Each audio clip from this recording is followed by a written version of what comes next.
दोस्तों 25 साल पहले के मनाजिर आप स्क्रीन पे देख सकते हैं, जिसकी वजह से पाकिस्तान और भारत के दरमियान शदीद तनाव पैदा हुआ। भारत जो कि चाइना के साथ एक तरफ मार्च पे लड़ रहा था, और उसी दौरान पाकिस्तान जो कि आज की अगर बात करें तो पाकिस्तान एक तरफ जो है चाइना के साथ उसके अख्तलाफात सामने आ रहे हैं, दूसरी तरफ पाकिस्तान के जो अपनी इकोनॉमिक सिचुएशन है वो भी कोई ख़ास नहीं है, और बॉर्डर पर भी उसको काफ़ी सारी जो है प्रॉब्लम्स का सामना करना पड़ रहा है। तो ऐसे में पाकिस्तान और भारत के दरमियान जो हालात हैं, क्या वो हमेशा से ऐसे न थे? बिल्कुल नहीं। जिक्र करेंगे आज की इस मुख्तसर सी और अहम वीडियो में। लेकिन दोस्तों, वीडियो में आगे बढ़ने से पहले अगर आप मेरे चैनल पर नए हैं तो जल्दी से मेरे चैनल को सब्सक्राइब कर दीजिए। ये आपके लिए तो बिल्कुल फ्री है, लेकिन इससे हमें थोड़ी थोड़ी मोटिवेशन ज़रूर मिल जाती है, ताकि आने वाले टाइम के अंदर हम आप लोगों के लिए बेहतरीन और अच्छी से अच्छी वीडियोज़ बना सकें। दोस्तों, पाकिस्तान इस वक्त एटमी ताकत बन चुका है, लेकिन ये एटमी ताकत बनने का सफ़र बिल्कुल आसान नहीं था। तो अगर हम पाकिस्तान की एटमी ताकत बनने का जिक्र करें तो हम सब जानते हैं कि 1962 के अंदर भारत और चाइना के दरमियान एक वार होती है, जिसकी वजह से भारत को उस वार के अंदर शिकस्त होती है। और उसकी एक वजह ये थी कि भारत जो है उस वक्त चाइना के मुकाबले में कमज़ोर था। भारत चाइना को ठीक तरह से रीड नहीं कर पाया, और चाइना ने उस जंग जीतने के बाद ही 1964 के अंदर जो है एटमी धमाके किए, और उसके चंद दिनों के बाद ही, यानी कि चंद सालों के बाद ही 1967 में भारत ने हाइड्रोजन जो है उसके भी धमाके किए, जिसकी वजह से भारत ये मजबूर हो गया कि वो चाइना के साथ अपने आप को बैलेंस करने के लिए वो भी एटमी धमाके करे। और उन्होंने 1974 के अंदर एटमी धमाके टेस्ट किए, जो कि कामयाब भी हुए। और उसी दौरान एक शख्स जो कि पाकिस्तान में मौजूद था, पाकिस्तान का साबिक वज़ीर-ए-आज़म, वो शदीद परेशान हुआ, और उन्होंने एक उस ज़माने में एक स्टेटमेंट की जो आज तक बहुत ज़्यादा कोट की जाती है। वो ये कि हम घास तो खा लेंगे, लेकिन एटमी धमाका या एटम बम हम ज़रूर बनाएंगे। और वहीं से पाकिस्तान का एक 30 साला सफ़र शुरू होता है। लेकिन इस सफ़र शुरू करने से पहले एक करैक्टर जिसके बारे में हमें जानना बहुत ज़रूरी है, वो है डॉक्टर अब्दुल कदीर खान।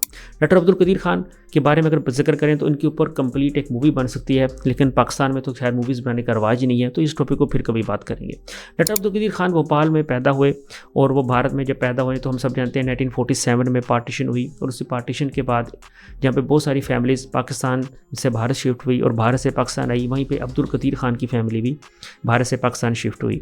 और इसी दौरान जब पार्टीशन हो रही थी तो उनका एक कलम यानी कि गोल्डन पेन भी किसी ने चोरी कर लिया, जिसकी वजह से उनके माइंड या उनके दिल ने ये समझ लिया कि जितने भी हिंदूज़ हैं वो सब के सब चोर हैं।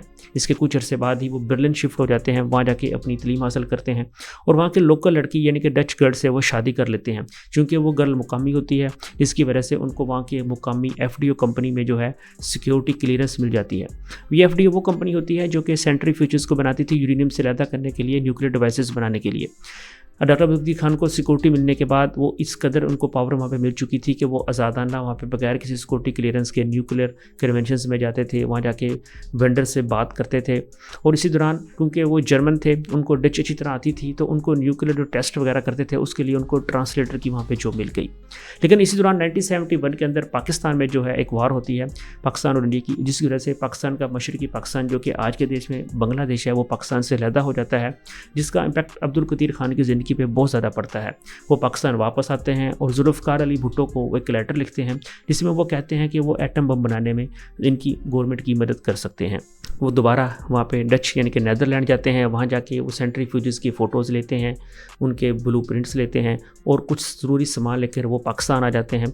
और पाकिस्तान में आकर वो इस्लामाबाद में खान AQ खान यानी कि खान कोटा के अंदर एक लेबॉर्ट्री रिसर्च सेंटर बनाते हैं, और वहाँ पे उसके अंदर काम शुरू कर देते हैं।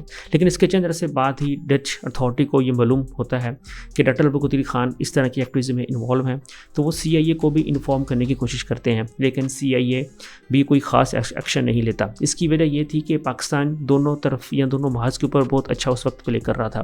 बल्कि उस ज़माने के सदर जनरल ज़ियाउल हक ने तो ये भी बयान दिया था कि पाकिस्तान बड़ा स्मार्ट प्लेयर है। वो एक तरफ तो जो अमेरिका से USA एड भी ले रहा है, एक तरफ एटॉमिक बम पे भी काम कर रहा है, और तीसरी तरफ वो इंडिया के साथ भी जो है उसको टफ टाइम दे रहा है। ये जितनी भी मालूमात है मैं आपको शेयर नहीं कर रहा, बल्कि आप CIA की बल्कि इस वेबसाइट पे जाके CIA के डॉक्यूमेंट्स को डीक्लासिफाइड करके वहाँ से आप ये रिपोर्ट्स भी पढ़ सकते हैं। लिंक उसका डिस्क्रिप्शन में दे दिया गया है। इसके अलावा तस्वीर में भी आपको वेबसाइट का लिंक मिल रहा है, वहाँ जाके भी आप ये रिपोर्ट्स जो हैं खुद से पढ़ सकते हैं।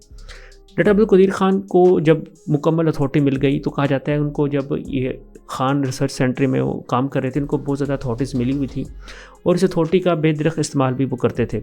उनको जो भी ज़रूरी सामान होता था वो पाकिस्तान एम्बेसी उनको मंगवा के देती थी, और जो सामान उनको नहीं मिलता था वो उनको किसी मुख्तलिफ शेल कंपनी के ज़रिए बना के मंगवा के दिया जाता था।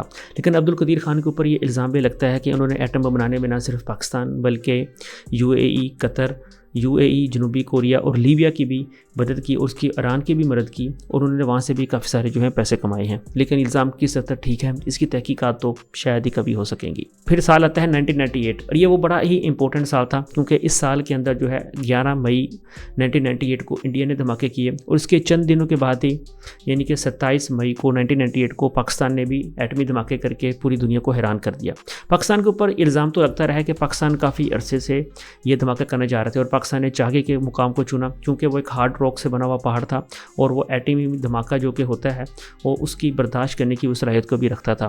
क्योंकि हम जानते हैं जब एटमी धमाके करने होते हैं तो वहाँ से जो है पब्लिक को मूव करना पड़ता है, वहाँ पे सुरंगें बनानी पड़ती हैं जो कि 10 से 15 दिन में मुमकिन नहीं था। तो इससे आप आइडिया लगा सकते हैं कि ये प्रोसेस काफ़ी अरसे से चल रहा था और पाकिस्तान चूँकि पूरी दुनिया की नज़रें पाकिस्तान के ऊपर थी और पाकिस्तान जो एटमी सामान था वो एक साथ मुंतकिल नहीं कर सकता था, इसलिए पाकिस्तान ने पार्ट्स में सामान मुंतकिल किया और चागी के मुकाम पर जाके ही इसको जो है असेंबल किया।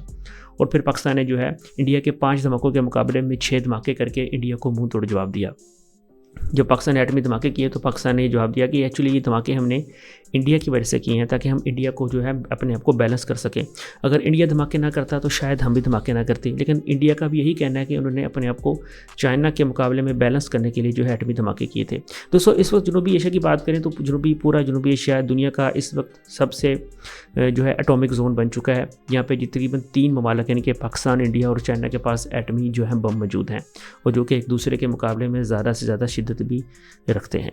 तो आने वाले टाइम के अंदर अगर यहाँ पे कुछ भी मसला होता है तो सबसे ज़्यादा नुकसान हम जनूबी एशियाई ममालिक को ही होगा क्योंकि ये जो एटमी बम्स हैं या जो एटमी न्यूक्लियर वेपन्स हैं ये हमारे पास ही सबसे ज़्यादा मौजूद हैं।